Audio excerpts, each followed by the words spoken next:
Transformations also occur in logarithmic functions. The relationship between the general transformations formula and the exponential functions with transformations are shown below. When performing transformations on logarithmic functions, the domain, range, x-intercept, and asymptote will change. Here's an example.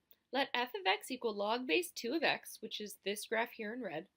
Graph g of x is going to be 1/2 f of x. Then describe the transformations that map the graph of f of x to g of x.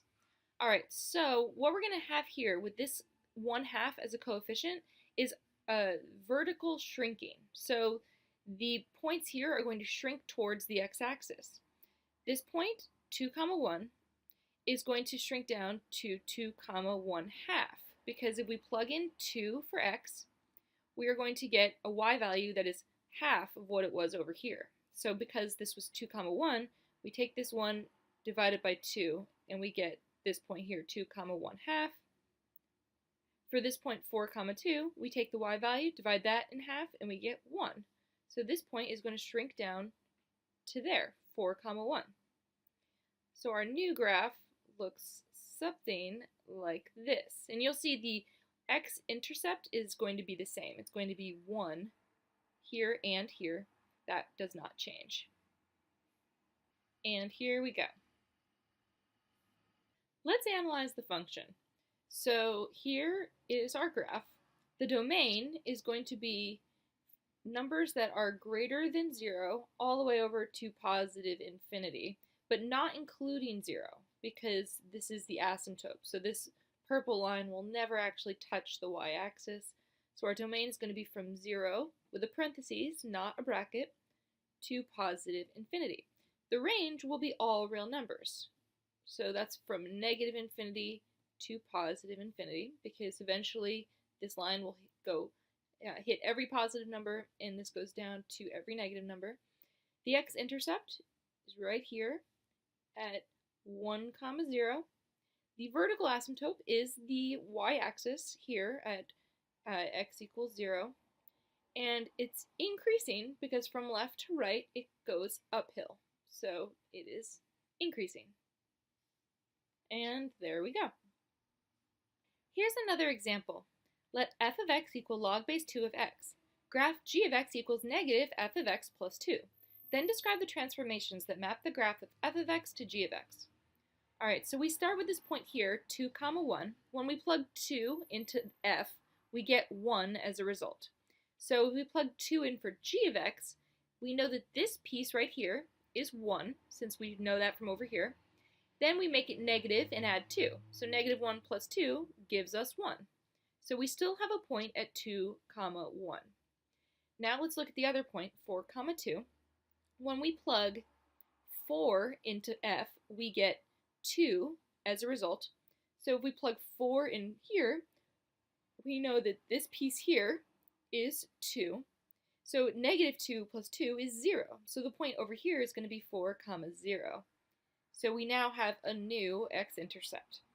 So the graph of g of x looks something like this. And if we look at the function here, we see that the negative sign out front here is going to flip the g of x over the x-axis. It's going to be a reflection about the x-axis, and then a vertical shift up 2. And there we have it. Let's analyze this function. So the domain is going to be numbers from 0 to positive infinity. So here we have 0, but not including 0, because we have our vertical asymptote right here. So the domain is going to be from 0 to positive infinity. The range is going to be all numbers this way, down to negative infinity, and all numbers up to positive infinity. This will eventually hit all numbers on the y-axis, so this is negative infinity to positive infinity. The x-intercept is 4, 0. The vertical asymptote is still the y-axis, where x equals 0, and now this is decreasing, since from left to right it's going downhill. There we have it. Here's an example. Let f of x equal log base 2 of x. Graph g of x equals 2 times f of negative x minus 4. Then describe the transformations that map the graph of f of x to g of x. Let's start with this point here, 2, 1. When we plug 2 in for x, we end up getting 1 as a result. So if we plug in 2 for x here, we have f of negative x here, so that would become f of negative 2.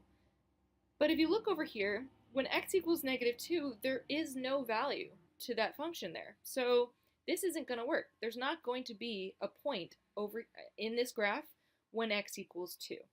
So let's just make this negative 2. Let's figure out what's going on when x is negative 2.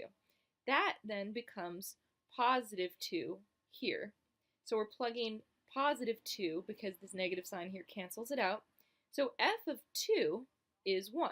That means that this portion becomes 1 when x is negative 2. 1 times 2 is 2, minus 4 is negative 2. So when x is negative 2, our y value is also negative 2. Alright, so let's do that all again, but when x is 4. Alright, so when x is 4, we know that this whole portion here is 2. But when x is 4 over here, that means that this would be f of negative 4, and as we can see, there is no value when x is negative 4. So let's make this negative 4. Let's figure out when x is negative 4, where is g of x? So when x is negative 4, this becomes positive 4, since we have that negative sign, and f of 4 is 2. So this portion becomes 2, then 2 times 2 is 4, minus 4 is 0. So this whole thing becomes 0, right, like that. So this graph is going to have some transformations. We're going to have a vertical stretch, we're going to have a reflection across the y-axis, and we're going to have a downward shift of negative 4. So let's try to draw this out. Our asymptote is going to remain the same at x equals 0. So it looks something like this. The 2 here is a vertical stretch with a factor of 2, so it's stretching away from the x-axis. The negative sign inside the parentheses gives us a reflection about the y-axis, so it flipped from this side over to the other side. And this negative 4 means that we've shifted down 4 units. Let's analyze the function. The domain is going to be from 0 over to negative infinity, because not including 0, since that's still going to be our asymptote at x equals 0, the domain is from negative infinity to 0, with a parentheses, not a bracket, since this line will never touch the y-axis. The range is going to be all real numbers from negative infinity to positive infinity. The x-intercept is at negative 4, 0, and from left to right, this is a decreasing function since it goes downhill. And there we go.